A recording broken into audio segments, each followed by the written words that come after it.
Hello, welcome back to Sacred Vapes, the channel that aims to bring you the views and experiences of products on the market today, brought to you by an average vapor.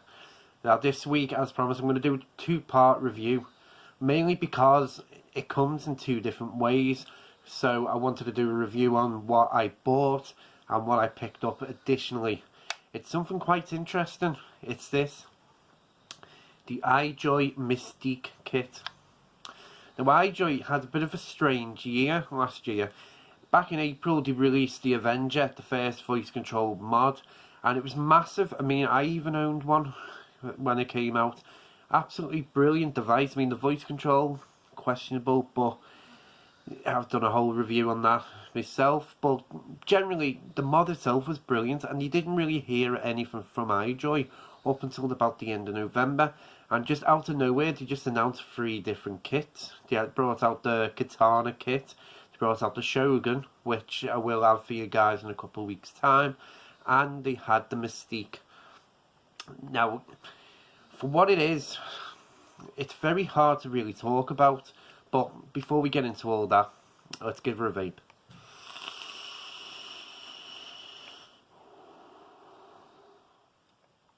Now, what do you get in the kit? You get the Mystique mod, and you get, in the version that I bought, you get the disposable tank. Now the mod itself, dual 18650 battery device, comes battery ribbon, nice and compact. It's made out of plastic, as you can hear. Metal buttons on the front, a 0.9 inch display. It has shaped, if I show you on top, it has shaped 510 pin. So it's designed probably for 25mm tanks, maybe an extra millimeter on top, and it'll fit without overhang. Mod itself, actually there's the screen, displays watts, ohms, puffs, which I'm currently on 728 with this, volt, 2 battery indicators and mode, if you can see that. Now to operate it, 5 clicks turns it off, power off, a little bit of a delay, 5 clicks turns it on, get a little thing and then straight on there, 3 clicks. Now you have P mode, which is your wattage mode, and that takes you into preheat settings. Tick it on normal, you have normal, soft and hard. Back into menu, you have mouth to lung, which sets it at 15 watts, and it maximizes out as 15 watts. Back into it again, you have pod, which is a voltage mode, designed for an Ijoy pod, which to be honest I've never heard of. I've never come across it, but apparently there is a pod system you can use with a device like this. But you're basically going to use this as a voltage mode, a variable voltage mode. Back into the menu again, and then you have power, temperature, which is nickel, titanium, stainless steel and TCR. Come out of that, and then puff reset, you can reset your puffs and exit. So let's take it back into power mode again. There we go. Right, it is worth saying power and power mode are different things. The power mode is your preheat settings, your power is your wattage settings. The device itself is a 162 watt device. Now we'll get into the tank of it now. The disposable tank. It's a 3ml capacity disposable tank. It's 25mm, obviously to fit on top of the device. Comes with bottom adjustable airflow, as you can see. It's a 510 drip tip, obviously not replaceable, and it comes with rubber bung or silicone with the fill hole, which, get it open. I've just took it off completely there. That's not good. There you go, just slots back in. Now the coil inside is 0.15 mesh coil. Now I'm not too sure what the recommended is. I've been vaping this on about 60. I'd see mentions of 70, but no definitive answer on that. But I've been happy at about 60 watts. Right, we'll get into the pros and cons now. I'm just turning the power back up again. Let's get back up to 60. Now the first pro for me, the device is very lightweight. It's a plastic device, so it's very, very light. You probably, especially using a disposable tank, the only weight you're going to get from this is the batteries inside. So it's a very travelable mod, if that's even a word. Next pro for me, the menu system's nice and easy. As I always say on devices like this, it's designed for more simpler vaping rather than 101 options you don't need.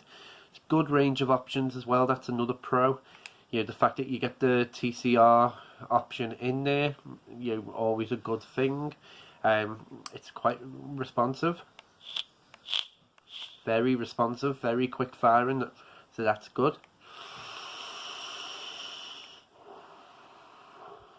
Pro for the tank, the vapor production is really, really good.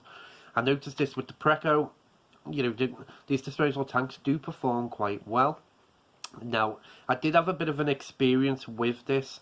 It was actually the first day using it. I filled it up the night before, took it out the next day. I put some Brews Bros iced gush in there, the grape, and it was coming through really, really strong, stronger than when I was reviewing it.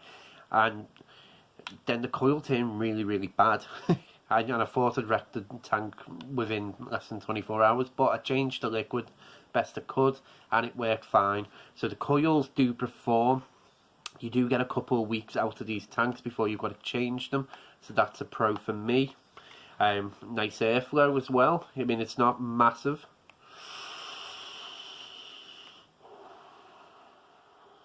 But it does let you create big clouds on only about 60 watts. Next pro, I'd say the fact that they use metallic buttons rather than plastic. I think that's a nice touch because it just improves the quality a little bit. I love the design on it. The name I'd imagine is coming from Mystique from the X-Men, pretty much like the Avenger and the Captain before it. Next, I think that's it for pros. It performs really well.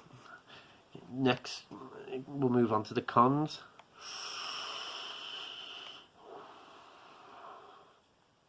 First con for me is that it's a bit big for what it is.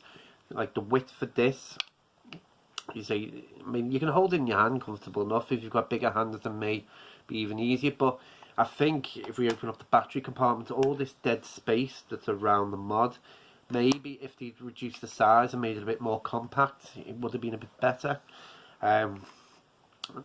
The next con for me, I'd say the battery life. Now, the chipset isn't top of the range in this, I'd say.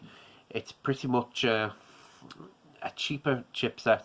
So the battery life, it's going to last you all day, but not much more after that, I did find. Which I was disappointed at because the SB on Tour that I reviewed back in December, that was similar plastic type device, but the battery life was absolutely fantastic on that. So battery life is a bit shorter than compared to something like a Drag 2 or a Nova or Digiflavor Edge mod.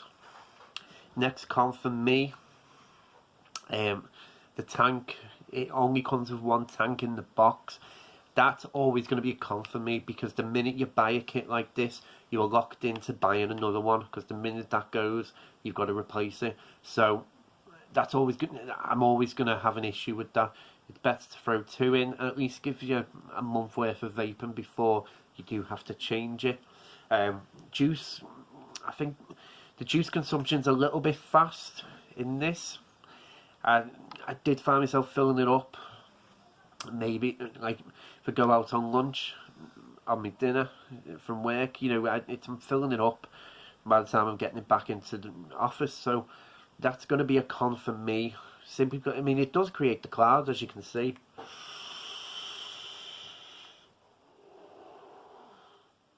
Which as I said for the African Owl review, you know, you can understand the juice consumption if you're creating that cloud, so that's not necessarily a bad thing, but you know, with the small capacity, you'd want it to last a little bit longer.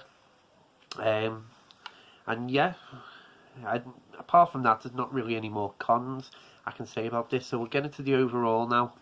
And this I'm a little bit conflicted by, because I picked this up for $20 on a pre-order price, and I was under the assumption that it was going to be a cheap kit. Now, as a cheap kit, I mean, I know Vape Kings, when I was looking at it before, Vape Kings was selling it at £38 for, I think it was the sub-home kit. Now, if you're paying that sort of price new, and it's treated as a budget kit, then this really isn't bad.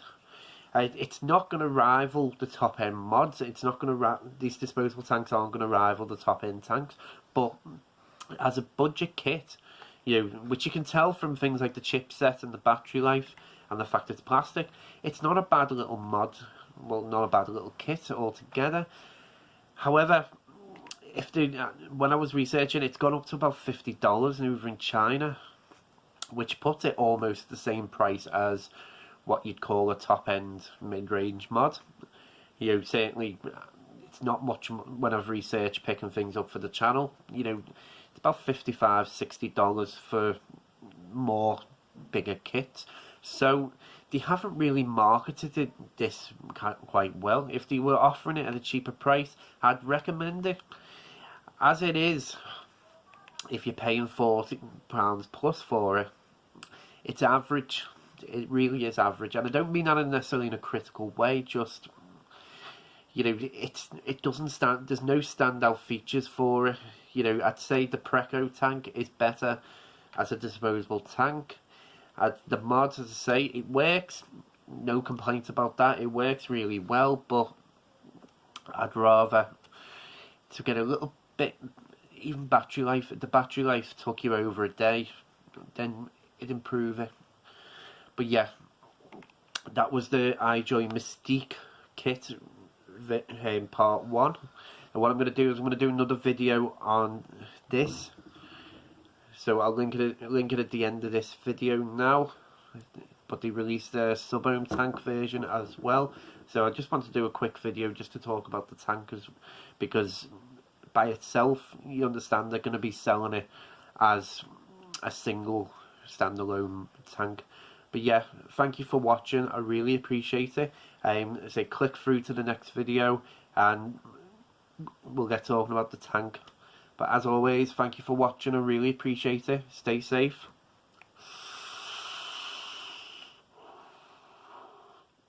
And keep vaping.